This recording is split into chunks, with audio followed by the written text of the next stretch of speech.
5 a.m. I'm up with a crisp Celsius energy drink. Running 12 miles today. Grab a green juice, quick change, and head to work. Meetings, workshops. One more Celsius, no slowing down.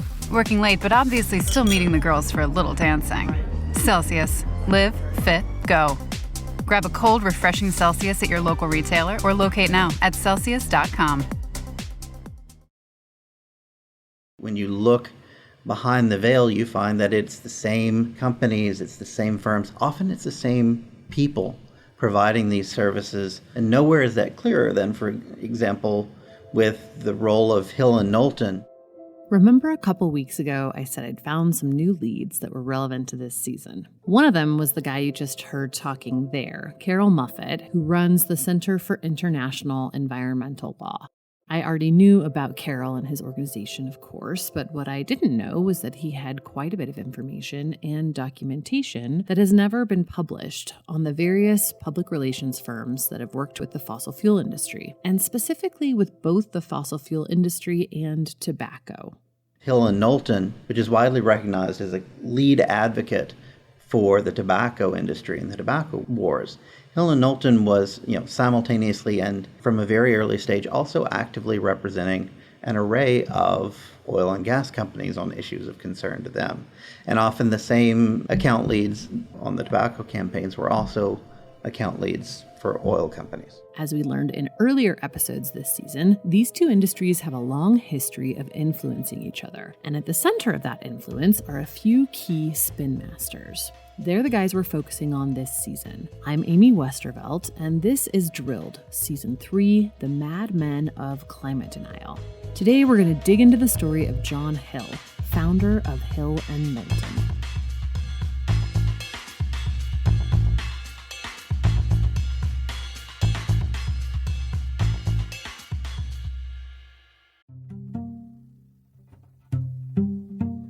Hey, Drilled listeners, Amy here to recommend another climate podcast.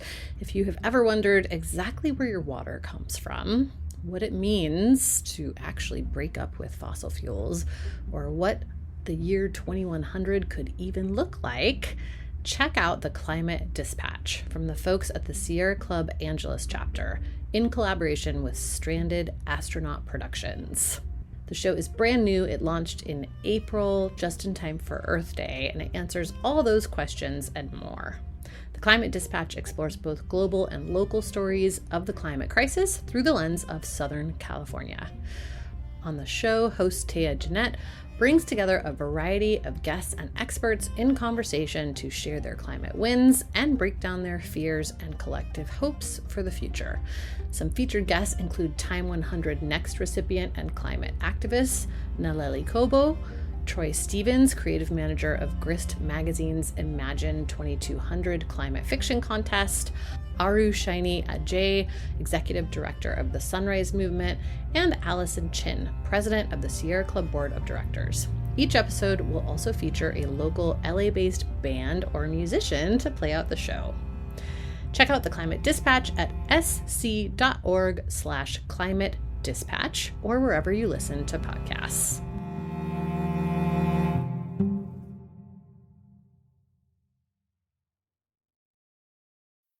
This episode is brought to you by Polestar. There's only one true way to experience the all-electric luxury SUV Polestar 3, and that's to take a test drive. It can go from 0 to 60 in as little as 4.8 seconds with the dynamic handling of a sports car. But to truly understand how it commands the road, you need to be behind the wheel. Up to 350 miles of range, the 3D surround sound system by Bowers & Wilkins. It's all something you have to experience to believe. So book your test drive for Polestar 3 today at polestar.com. John Hill was born on a farm in Indiana in 1890. His grandfather had been wealthy, but his father lost all the family's money in a series of business deals gone wrong, and Hill would spend the rest of his life chasing the company and approval of rich men. Like a lot of our other madmen, he started his career as a journalist. But unlike the others, he seems to have been fairly good at it. While they each spent a year or two struggling to make journalism happen, Hill was a financial and business reporter for 17 years before he got into the PR game. He even started a couple of newspapers himself, although he struggled to keep them afloat. Some things never change.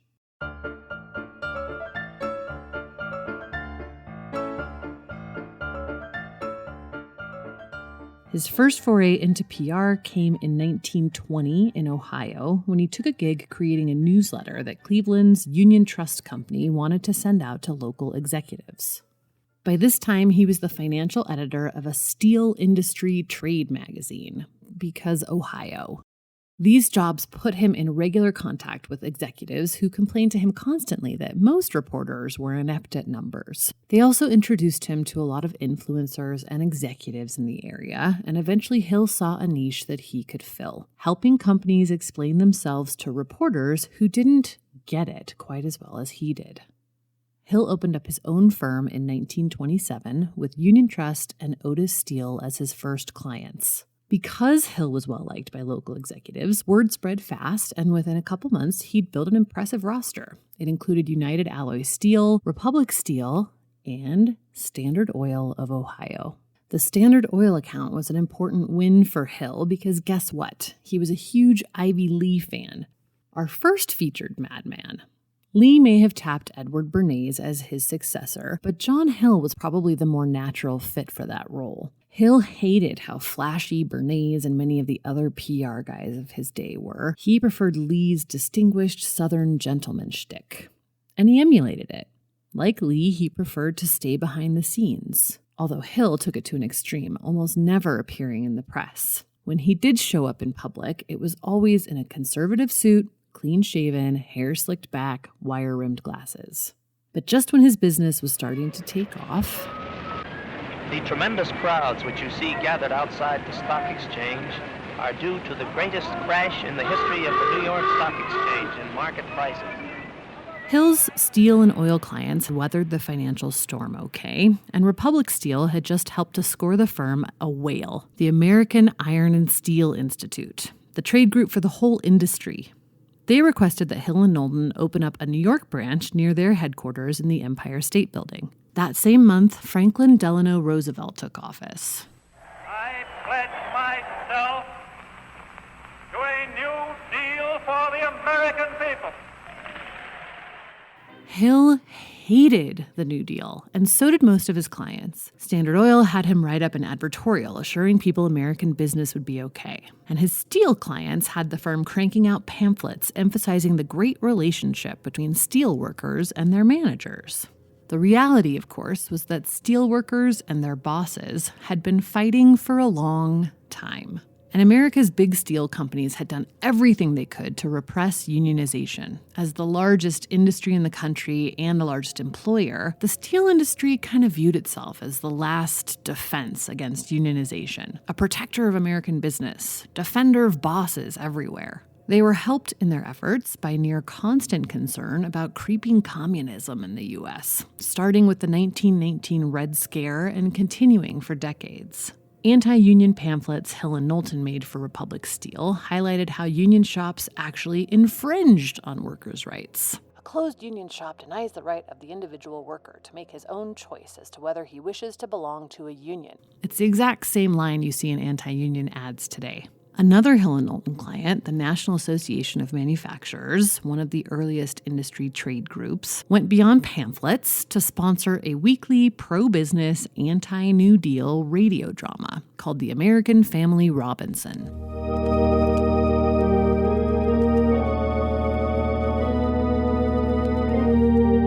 It's time to join the American Family Robinson again in Birch Falls. But one thing this Army situation ought to get credit for is bringing everybody face to face with the cold facts. That's right, and it ought to remind the country of something more specific.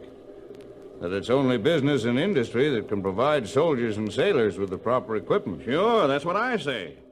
But after more than a decade of suppression, the labor movement was gaining steam again. A few years after opening his firm's New York office, John Hill faced his first big challenge in PR. And just like with his hero, Ivy Lee, it came in the form of a violent labor strike.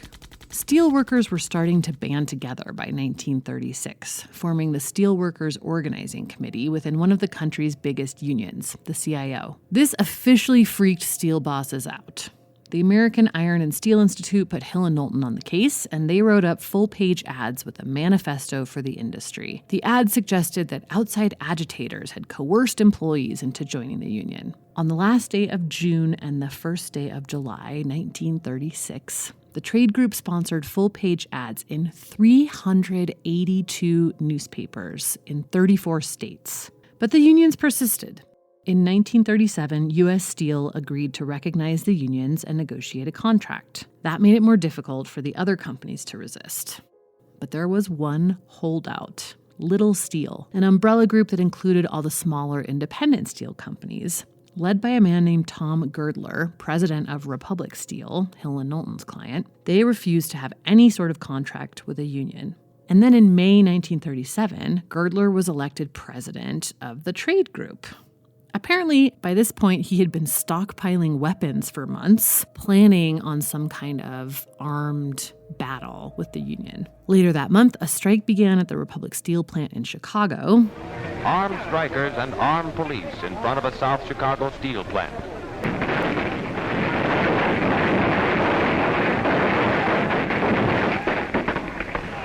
Tear gas and clubs and bullets casting an ugly cloud over an American scene. 10 people dead and 90 people injured because tempers on both sides had overcome reason. The union quickly branded the event the Memorial Day Massacre. They held a mass funeral in Chicago attended by hundreds of working-class residents. Then another riot broke out at another Republic plant, this time in Youngstown, Ohio. The FDR administration was having none of this. By October, the National Labor Relations Board had ordered the companies to reinstate more than 7,000 workers with back pay. Then the Senate launched investigations into the steel boss's methods. Because of Hill's involvement in pushing anti-union messages in ads and newspapers, he was caught up in this investigation too. Senator Bob La Follette discovered that not only had John Hill placed ads, he had successfully bribed a journalist. George Sokolsky, a columnist for the New York Herald Tribune, frequently wrote about free enterprise and anti-unionism in magazines like the Atlantic Monthly. From 1936 to 1938, Sokolsky received $29,000 from Hill & Knowlton to write anti-union articles for the Steel Industry Trade Group. And it worked. He wrote stories in prestigious newspapers and magazines about how the riots were all the union's fault, never disclosing his connection to Hill & Knowlton or the steel industry. Sokolsky also regularly ranted on the radio for the National Association of Manufacturers and various other pro-business groups. Here he is complaining about that terrible socialist policy, Social Security. The federal government Social Security Act, passed by Congress, signed by the President, now the law of the land. When we talk of that, we have something very specific before us.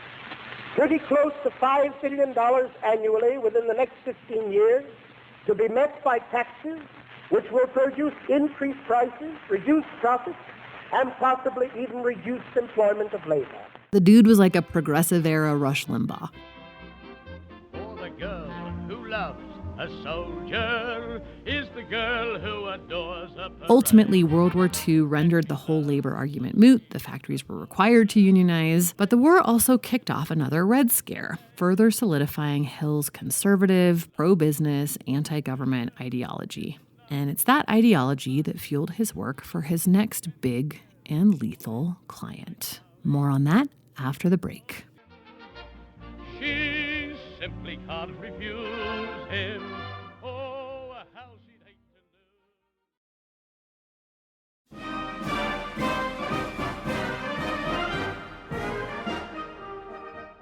know. World War II had just put an end to years' worth of labor strikes in steel mills. John Hill was hired to help the industry through it all, but his work on that front was basically a failure. Not only had his clients lost the war with labor, but their goonish tactics had been outed in the press. They looked just like the evil bosses they were pretending really hard not to be. A lot of people would have lost those accounts for bungling the labor strike so thoroughly. Hill had read the room entirely wrong.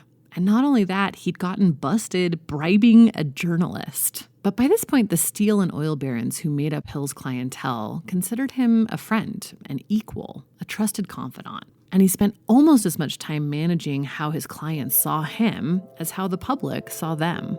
By this point, Hill had also learned a very important lesson. His job was not to sell the public on any particular product, company, or industry.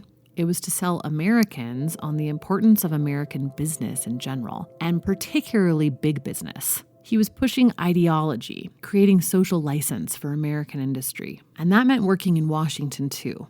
Shortly after the war, Hill Knowlton became the first PR firm to have an entire branch dedicated to public policy work.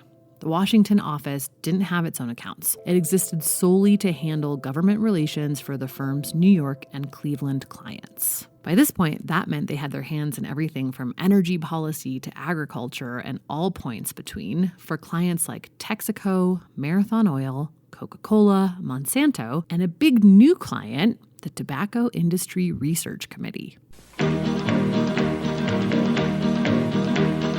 Listen while I tell you a story, the tale of the Marlboro brand. It came out of Richmond, Virginia. We're going to spend a fair bit of time talking about the Tobacco Industry Research Committee for a few reasons. First, it's a really good example of the type of strategy Hill would typically recommend for industries. Second, it shows how adept he and his firm were at manipulating the press.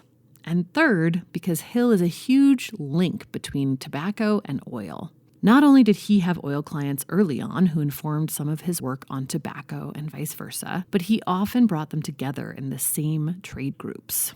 R.J. Reynolds, for example, a key member of the Tobacco Industry Research Committee, also had their research arm join the American Petroleum Institute, a client of John Hill's by this point. And then there was the more direct intersection, which attorney Carol Muffett pointed out to me. Gas stations were the most important retail outlets for cigarettes for decades. And for the oil companies, cigarettes were their most important retail product other than gasoline itself. Fascinating, right? But it makes complete sense when you think about it, and also helps explain why there were so many overlapping ad campaigns between the companies. Muffett says there are two things that make this remarkable. One was the joint marketing strategies and documents and analysis that the oil companies would do together with the tobacco companies. The tobacco industry archives are filled with these strategies and reports, and many of the joint ventures were between two Hill and Knowlton clients. So by the time you get to the 1980s and 1990s, we were finding joint meetings of advertising managers from ExxonMobil and RJR, or for Chevron and Philip Morris. And these meetings were not just quick debriefs either. They would often include detailed requirements about where the cigarettes would be posted, what aisles they would be visible to, ensuring that they were set up next to the candy. One of these reports runs to 200 pages and includes incredibly detailed analysis that broke people down by demographics, by neighborhoods, by socioeconomic status, with the goal of targeting them very individually. Muffett tells me their entanglements eventually went beyond advertising. And so it's perhaps unsurprising, though it's also very little known, that the oil and gas companies actually ended up as defendants in the tobacco suit. I did not know that. But it's true. I double-checked the tobacco industry archives, and there they are. Texaco, Chevron, Exxon, Esso, and more, all named defendants in the tobacco suits. Even less understood, and the thing that I think we found most striking was that when tobacco companies needed to assess the toxics in their cigarettes and in cigarette smoke, the people they turned to do it were the oil companies. Hold on, what? Why would they do that? Well, remember, by this point, the oil companies had had their own air pollution issues because of smog and lead in gasoline. So they had all the equipment necessary to do this sort of testing at the time. And it's also worth repeating that John Hill repped both the main oil industry group, the American Petroleum Institute, and the main tobacco industry group, the Tobacco Industry Research Committee. Here's Muffett again. And when the oil companies reported back to the tobacco companies on the toxins they were finding in that smoke, what did they do with the information? Did they go public and say there's a massive risk here? No. Instead, they entered into a joint enterprise with the oil companies, agreeing to make cigarette filters for big tobacco, a product Muffet calls one of the most ubiquitous plastic pollutants in the world, cigarette filters. And the leaders in developing them were Exxon and Shell, and they did it because they saw a marketing opportunity and a market opportunity in capturing the smoke. And of course, for tobacco, it wasn't just a handy defense against rising health concerns around smoking. It was also a chance to sell more cigarettes. My barber is always right. Listen, Ralph, which filter cigarette do you recommend? Philip Morris. Philip Morris makes a filter? The filter that's full of flavor. It's really worth recognizing that as part of the tobacco litigation, it came out that both the filter manufacturers and the tobacco companies understood all along that those filters were a marketing tool, that they did virtually nothing to reduce the toxic nature of cigarette smoke. And those filters are not just, they did more than just create a new product stream for the oil and gas companies and create an excuse for the tobacco industry to continue selling cigarettes. They also, started showing up in the environment over and over as the cutting edge of the plastics crisis. It's true. Every time you see one of those inventories from beach cleanups or big ocean plastic cleanups, one of the top 5 items they collect is always cigarette butts because of the filters. Well, of course, I know that oil companies are in the petrochemical business and definitely linked to plastic. I'd had no idea that they had come up with the cigarette filter, or that filters were complete bullshit and they knew it. That they were just made to throw up a smokescreen for tobacco and create a new revenue stream for big oil.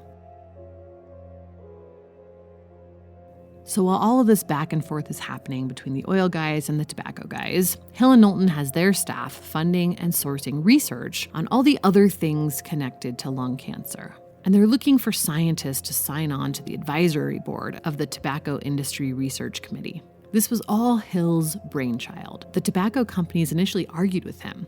They didn't want to do a whole separate research committee. They'd already done their own research, and they thought that Hill should just be pushing that instead of trying to get them to fund more studies. They didn't need a whole independent research committee, but Hill insisted. They needed third-party independent research that would be perceived as more credible than the company's own research by the media. Eventually, they gave in. In December 1953, the CEOs of all the major American tobacco companies met with Hill at the Plaza Hotel to launch the Tobacco Industry Research Committee. Now they just needed a reputable cancer researcher as their scientific director. And that was not easy to find. So in the first several months of the committee's existence, its research was conducted by Hill Knowlton staffers. There are all of these internal staff memos from this time where they're giving updates on clients, and the oil-tobacco connection is stark because you've got updates on Texaco followed immediately by updates on this phony research committee with lots of the same staff on both. Eventually, they hired Dr. Clarence Cook Little. He went by Cece. And Hill Knowlton proclaimed him a world-renowned cancer researcher, which was a bit of a stretch. He'd been president of the University of Michigan and had worked for a year as the managing director of the American Cancer Society. But he'd never actually done any cancer research. The quote-unquote cancer lab that Little ran raised mice for actual researchers to use. In the hands of Hill and Knowlton, though, Little became a widely respected researcher. So much so that in May 1955, when famed journalist Edward R. Murrow wanted to tackle the smoking controversy in a 2-part special, Little was introduced like this. The cigarette industry, aware of this fact and fully cognizant of its responsibility, has organized the Tobacco Industry Research Committee. Its scientific director is the eminent cancer investigator, Dr. Clarence Cook Little, head of the Jackson Memorial Laboratory at Bar Harbor, Maine. The research group arranged for Murrow to talk to 2 other quote-unquote independent scientists, both of whom were also on tobacco's payroll, unbeknownst to Murrow. And the resulting documentary actually had the effect of making the legit scientists, who hadn't gone through Hill and Knowlton's extensive media training, look like activists. And the industry plants looked like the serious, logical adults in the room. Dr. Little, have any cancer-causing agents been identified in cigarettes? No, none whatever. either in cigarettes or in any product of smoking as such. Although he officially retired in 1962, John Hill remained very involved in his firm, going to the office daily right up to a month before he died at the age of 86 in 1977. Hill had stayed true to his commitment to stay out of the press himself, and none of his industrial machinations were well known at the time of his death. His New York Times obituary sounds like it could have been written about any kindly octogenarian at the time. Always conscious of his health, Mr. Hill lunched daily on cottage cheese and fruit, or prune whip, and claimed that he worked out in a gym 2 nights a week. It reads, he rode his own horses around his place in Pawling, New York, weekends, frequently with business executives who also loved the sport, and spent 2 weeks each year bareback riding in Arizona. Yep, prune whip and bareback riding, and manipulating Americans. That's John Hill.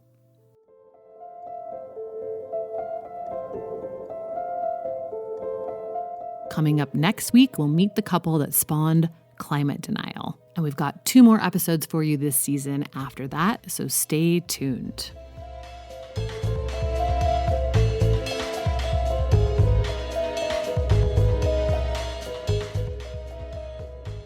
Drilled is produced and distributed by Critical Frequency.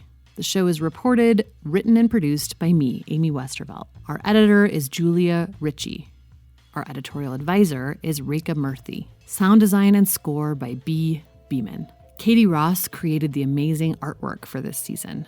Special thanks to our First Amendment attorney, James Wheaton, and the First Amendment Project. Thanks for this episode also to researcher Karen Miller for her terrific book on John Hill, The Voice of Business, and journalist Dan Ziegert for sharing some of his reporting on Hill and pointing me to the whole Murrow fiasco. Drilled is made possible in part by a generous grant from the Institute for Governance and Sustainable Development. We appreciate their support.